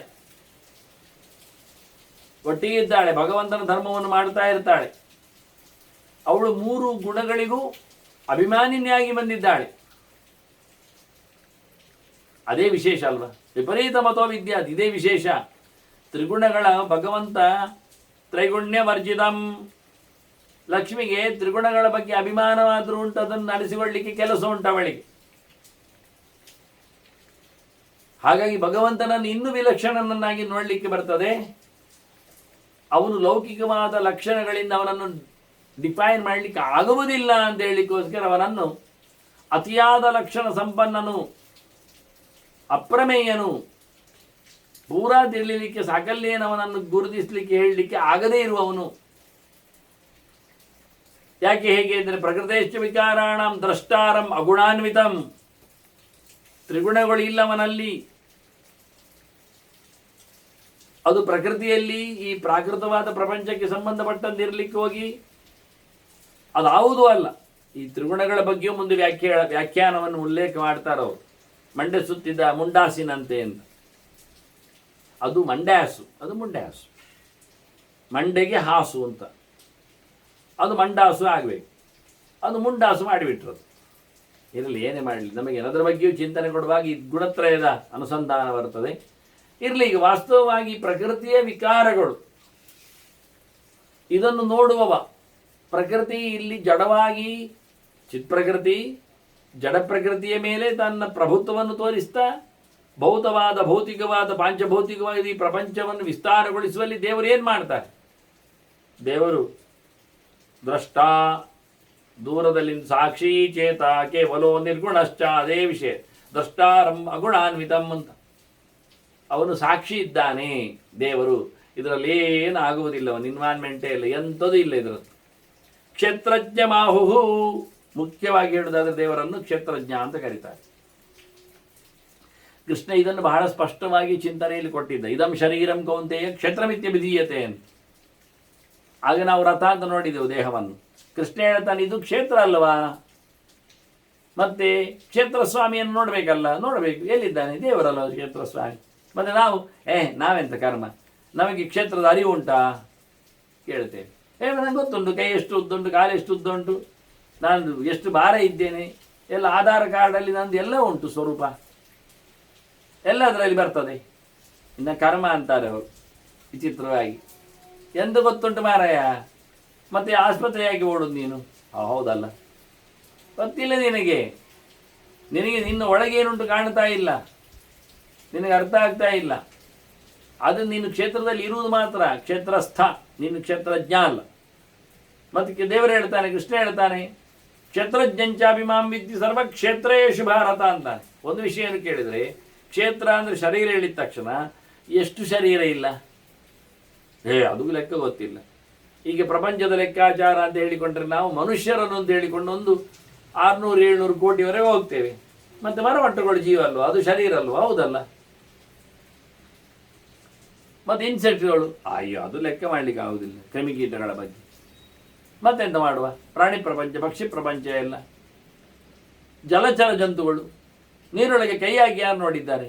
ಎಷ್ಟು ಆಳ ನೀರುಂಟು ಅಂತಲೇ ಗೊತ್ತಿಲ್ಲ ನಮಗೆ, ಇನ್ನದ್ರ ಪ್ರಾಣಿಗಳ ಬಗ್ಗೆ ಮಾತಾಡುವ. ಏನೋ ಕೆಲವರೆಲ್ಲ ಇನ್ವೆನ್ಷನ್ಸ್ ಮಾಡಲಿಕ್ಕೆ ಹೋದವರೆಲ್ಲ ಕೆಲವೆಲ್ಲ ಚೂರು ಚೂರು ಕ್ಲಿಪ್ಸ್ ತೋರಿಸ್ತಾರೆ ಏನೆಲ್ಲ ಇರ್ತದೆ ಅಂತ. ಹಾಗಾಗಿ ಎಲ್ಲ ಎಲ್ಲದರಲ್ಲಿಯೂ ಸಹ ನಿಯಂತ್ರಣ ಮಾಡಿಕೊಳ್ಳುವ ಅಲ್ಲಿ ಇರತಕ್ಕ ಸಬ್ಜೆಕ್ಟನ್ನು ತಿಳಿದ ಇದೆಲ್ಲ ಕ್ಷೇತ್ರವೇ. ಅದನ್ನು ತಿಳಿದವ ಯಾರು ಕೇಳಿದರೆ ಅದು ದೇವರು. ನಮಗೆ ನಮ್ಮ ಕ್ಷೇತ್ರವೇ ಗೊತ್ತಿಲ್ಲ, ನಮ್ಮ ಶರೀರವೇ ಗೊತ್ತಿಲ್ಲ, ನಮಗೆ ಇನ್ನೊಬ್ಬರ ಶರೀರ ಗೊತ್ತಾಗೋದು ಹೇಗೆ? ದೇವರಿಗೆ ಎಲ್ಲ ಶರೀರಗಳ ಬಗ್ಗೆಯೂ ಪರಿಜ್ಞಾನ ಇದೆ. ಆದ್ದರಿಂದ ಭಗವಂತನನ್ನು ಕ್ಷೇತ್ರ ಎನ್ನುವುದು ಪ್ರಕೃತಿಯಿಂದ ನಿರ್ಮಿತ ಆದದ್ದು. ಆದ್ದರಿಂದ ಪ್ರತಿಯೊಂದು ಶರೀರದಲ್ಲಿಯೂ ಲಕ್ಷ್ಮಿ ಅಭಿಮಾನಿಯಾಗಿ ನಿಂತಿದ್ದಾಳೆ ಪ್ರಾಕೃತವಾದ್ರಿಂದ. ಅದನ್ನು ಅರಿತವ ಭಗವಂತ ಇದ್ದಾನೆ. ಅದನ್ನು ಹೊತ್ತವ ಯಾರು? ಅದು ಇಟ್ಕೊಂಡು ಕೆಲಸ ಮಾಡುವವ ಯಾರು? ಆ ಕೆಲಸಗಳಿಂದ ಬೆನಿಫಿಟ್ ಪಡೆಯುವವರು ಯಾರು? ಪುಣ್ಯ ಪಾಪಗಳನ್ನು, ಸುಖ ಸಂಭ್ರಮಗಳನ್ನು, ಸುಖ ದುಃಖಗಳನ್ನೆಲ್ಲ ಪಡೆಯುವವರು ಯಾರು? ಅದು ಜೀವ. ಅದನ್ನ ಜೀವಂತು ಕರ್ತಾರಂ ಗುಣ ಸಮೃದ್ಧಂ. ಇಲ್ಲಿ ಜೀವನನ್ನು ನಾವು ಹೇಳುತ್ತೇವೆ ಅವರು ಕರ್ತೃ ಅಂತ. ಪ್ರಯತ್ನ ಮಾಡ್ತಾನೆ ಸಫಲನಾಗಲಿಕ್ಕೆ ಅಂತ, ಫಲವನ್ನು ಇಟ್ಟುಕೊಳ್ತಾನೆ, ಅದಕ್ಕೋಸ್ಕರ ಪ್ರಯತ್ನಿಸ್ತಾನೆ ಅಂತ. ಅಂದ ಕರ್ತೃ ಅಲ್ಲಿದ್ದಾನೆ. ಅವನು ಹೇಗಿದ್ದಾನೆ? ಗುಣ ಸಮೃದ್ಧಂ. ಈ 3 ಗುಣಗಳಿಂದ ತುಂಬಿದ್ದಾನೆ. ನಾವು ನೋಡಿದ್ದೇವೆ, ತಮೋ ಗುಣದಿಂದ ಹೆಚ್ಚು ತುಂಬಿದರೆ ನಿದ್ದೆ ಹೆಚ್ಚು ಮಾಡ್ತಾನೆ ಅಂತ. ರಜೋಗುಣದಿಂದ ಹೆಚ್ಚು ತುಂಬಿದರೆ ಹಾರಾಟ ಹೋರಾಟ ನಡೆಸ್ತಾ ಇರ್ತಾನೆ, ಉರುಟು ಮಾಡಲಿಕ್ಕೆ ನೋಡ್ತಾನೆ, ಏನಾಗಲಿಲ್ಲ, ಬೇಯುವುದಿಲ್ಲ. ಸತ್ವಪ್ರಚುರ ಸುಮ್ಮನೆ ಇರ್ತಾನೆ, ಮನಪ್ರಧಾನವಾದ ಕೆಲಸ ಮಾಡ್ತಾನೆ, ದೇಹವನ್ನು ಬದಿಗಿಡ್ತಾನೆ, ಮುನಿ ಆಗ್ತಾನೆ, ಭಗವದೆಡೆಗೆ ಸಾಗಲು ನೋಡ್ತಾನೆ. ಇದು ಕ್ರಮ. ಇದನ್ನು ಪ್ರಕೃತಿಯ ಮತ್ತೊಂದು ಮುಖವನ್ನು ಹೇಳುವುದಾಗಿದ್ದರೆ ಮನುಷ್ಯ ಪ್ರಪಂಚ. ಈ ದೇವರು ಮತ್ತೆ ಸಿಗುವುದಿಲ್ಲ, ಕಣ್ಣಿಗೂ ಸಿಗುವುದಿಲ್ಲ, ಕೈಗೂ ಸಿಗುವುದಿಲ್ಲ. ಅಗ್ರಾಹ್ಯಂ ಭಗವಂತ. ಅವನು ಸಿಗಲಾರದ ಸಂಗತಿ ಎನ್ನುವುದು ಅರ್ಥ ಆಗುವುದಿಲ್ಲ ಜನರಿಗೆ. ನಜಾನಂತಿ ತಜ್ಞಾನಂ ದಂಶಿತಷ್ಟದಾಸ್ತು. ಅಂಥವರಿಗೆ ಜ್ಞಾನ ಮರೆಯಾಗಿದೆ ಅಂತ ಅರ್ಥ, ಪರದೆ ಬಿದ್ದಿದೆ. ಅಜ್ಞಾನ ಅವರನ್ನು ಕಚ್ಚಿಕೊಂಡಿದೆ. ಗಮ್ಮತ್ತಂದೇಳಿ, ದಂಶಿತ ಅಂದರೆ ಕಚ್ಚುವುದು, ಮತ್ತೊಂದು ದಂಶ ಅಂದರೆ ಕವಚ, ಆವೃತ. ಅವನ ಅಜ್ಞಾನದ ಕವಚ ಹಾಕೊಂಡವನಿಗೆ ದೇವರು ಗೊತ್ತಾಗ್ತಾ ಇಲ್ಲ, ಗುಣಾತೀತನಾದ ಭಗವಂತ ಅರ್ಥ ಆಗ್ತಾ ಇಲ್ಲ ಅವರಿಗೆ. ತೇನೈವ ದಂಶಿತೋ ನಿತ್ಯಂ ನಗುಣ ಪರಿಭೂಯತೆ. ಅದೇ ಎಲ್ಲ ಭಾವಗಳಿಂದ ಆತ ಸುತ್ತುವರಿಯಲ್ಪಡ್ತಾನೆ. ಇದರಿಂದ ಗುಣಕ್ಕೇನು ಸೋಲಾಗುವುದಿಲ್ಲ. ಗುಣಾಭಿಮಾನಿಯಾದ ಲಕ್ಷ್ಮಿಗೇನದರಿಂದ ದಡ್ಡತನ ಅಥವಾ ವಿರೋಧ ಅದೆಲ್ಲ ಯಾವುದು ಬರುವುದಿಲ್ಲ. ಈ ಗುಣತ್ರಯಗಳು ಮನುಷ್ಯನನ್ನು ಬಂಧಿಸಿ ಎಲ್ಲವನ್ನು ಮರೆ ಮಾಡಿ ಅವನನ್ನು ಮೋಹಗೊಳಿಸ್ತದೆ. ಅದನ್ನು ಅವನು ಸೋಲ್ತಾನೆ. ದೇವರು ಮಾತ್ರ ಏನು, ಮಹಾಲಕ್ಷ್ಮಿಯು ಸಿಗುವುದಿಲ್ಲ ಎನ್ನುವುದರಲ್ಲಿ ಜೀವನ ಸಿಗುವುದಿಲ್ಲ ಅಲ್ವ? ಅಗ್ರಾಹ್ಯ. ಜೀವನನ್ನು ಬೆಟ್ಟು ಮಾಡಿ ತೋರಿಸಲಿಕ್ಕೆ ಬರ್ತದೆ, ಹಿಡಿದು ಹೇಳಲಿಕ್ಕೆ ಬರ್ತದೆ, ಬೋನಲ್ಲಿ ಹಾಕಿ ತೋರಿಸೋದು ಇವ ಜೀವ ಅಂತ. ದೇವರಾಗಿ ಜೀವ ಇದ್ದಾನೆ, ದೇವರ ಪಡಿಯಚ್ಚು ಆಗಿದ್ದಾನೆ. ಅದನ್ನೇ ಪ್ರತಿಬಿಂಬ ಅಂತ ಕರಿತೇವೆ. ದೇವರಾವಾಗ ಬಿಂಬ ಆಗ್ತಾನೆ. ಅಯ್ಯೋ ಇಷ್ಟೆಲ್ಲ ವೆರೈಟಿಗಳು ಉಂಟಲ್ಲ ಮಾರಾಯರೆ, ಎಲ್ಲಿಯಾದರೂ ವೆರೈಟಿ ಬರುವುದಿಲ್ವಾ? ನೀವು ಮಸೂರಗಳನ್ನು, ಕನ್ನಡಿಗಳನ್ನು ಉಪಾಧಿ ವ್ಯತ್ಯಾಸ ಇದ್ದರೆ, ದಪ್ಪ ಕನ್ನಡಿ ಇದ್ದರೆ ದಪ್ಪ ಕಾಣ್ತಾನೆ, ತೆಳು ಕನ್ನಡಿ ಇದ್ದರೆ ತೆಳು ಕಾಣ್ತಾನೆ, ವಾರೆ ಕನ್ನಡಿ ಇದ್ದರೆ ವಾರೆ ಕಾಣ್ತಾನೆ, ಅಪ್ಪಚ್ಚಿ ಕನ್ನಡಿ ಇಲ್ಲಿ ಅಪ್ಪಚ್ಚಿಯಾಗಿ ಚಟ್ಟೆಯಾಗಿ ಕಾಣ್ತಾನೆ. ಕನ್ನಡಿಗಳು ಲಾಫಿಂಗ್ ಮಿರರ್ಸ್ ಅಂತ ಹೇಳಿಕೊಂಡು ಅದನ್ನು ಒಂದು ಕೋಣೆಯಾಗಿ ತೋರಿಸ್ತಾರೆ ಪಾಸ್ ಆಗುವಾಗ. ಹಾಗೆ ಉದ್ದ ಇದ್ದವ ಗಿಡ್ಡ ಕಾಣ್ತಾನೆ, ವ್ಯಕ್ತಿ ದಪ್ಪನಾಗಿ ಕಾಣ್ತಾನೆ ಆ ಗ್ಲಾಸಿನಲ್ಲಿ. ಹಾಗೆ ವಿಕಾರವಾದಂತಹ ಉಪಾಧಿಗಳಿಂದಾಗಿ ವ್ಯಕ್ತಿಗಳು ವಿಕಾರವಾಗಿರ್ತಾರೆ. ಆದ್ದರಿಂದ ದೇವರೇನು ವಿಕಾರ ಇಲ್ಲ, ದೇವರೊಂದೇ ಬಗೆ. ಫೋಟೋ ತೆಗೆಯುವುದರಲ್ಲಿ ಮಂಡೆ ಮಾತ್ರ ದೊಡ್ಡದು ಮಾಡಿ ಫೋಟೋ ತೆಗಿತಾರೆ, ಮಂಡೆ ಸಣ್ಣದು ಮಾಡಿ ಬೇಕಾದ್ರೆ ಫೋಟೋ ತೆಗಿತಾರೆ. ಝೂಮ್ ಲೆನ್ಸ್ಗಳ ಆವಿಷ್ಕಾರಗಳಲ್ಲಿ ವ್ಯಕ್ತಿಯನ್ನು. ಹಾಗಾಗಿ ಅದು ವಾಸ್ತವ ಅಲ್ಲ. ಅದರಂತೆ ಭಗವಂತ ಅವನು ಒಂದೇ ಪ್ರಕಾರ ಇದ್ದರೂ ಜೀವನಿಗೆ ಬೇಕಾದ ಹಾಗೆ ಬಹುರೂಪಗಳಿಂದ ನೆಲೆಗೊಂಡು ಭಿನ್ನ ಭಿನ್ನವಾಗಿರತಕ್ಕಂಥ ಪ್ರತಿಬಿಂಬಗಳು ಬರುವಂತೆ ಮಾಡಿದ್ದಾನೆ. ಒಂದೇ ಸೂರ್ಯನಾದರೂ ಕೆರೆಯಲ್ಲಿ ಸ್ಪಷ್ಟವಾಗಿ ಕಾಣ್ತಾನೆ, ಕೆಸರಿನಲ್ಲಿ ಅವನ ಪ್ರತಿಬಿಂಬ ಸ್ಪಷ್ಟ ಕಾಣುವುದಿಲ್ಲ. ಮಣ್ಣಿನ ಹೆಂಟೆಯಲ್ಲಿ ಕಾಣುವುದಿಲ್ಲ, ಪಕ್ಕದಲ್ಲಿದ್ದ ಬಂಡೆಯಲ್ಲಿ ಕಾಣಿಸಿಕೊಳ್ಳುತ್ತಾನೆ, ನಯವಾದ ಬಂಡೆ ಆದ್ದರಿಂದ. ಹೀಗೆ ಒಂದೇ ಸೂರ್ಯನಲ್ಲಿ ಹಲವು ರೀತಿಯ ಪ್ರತಿಬಿಂಬಗಳು ಮೂಡುವಂತೆ ಉಪಾಧಿಗಳ ವೈಲಕ್ಷಣ್ಯದಿಂದ ಎಲ್ಲ ಜೀವರು ವಿಚಿತ್ರವಾಗಿರಲಿಕ್ಕೆ ಹೋಗಿ ಭಗವಂತ ಒಬ್ಬನೇ ನಿಂತಿದ್ದಾನೆ.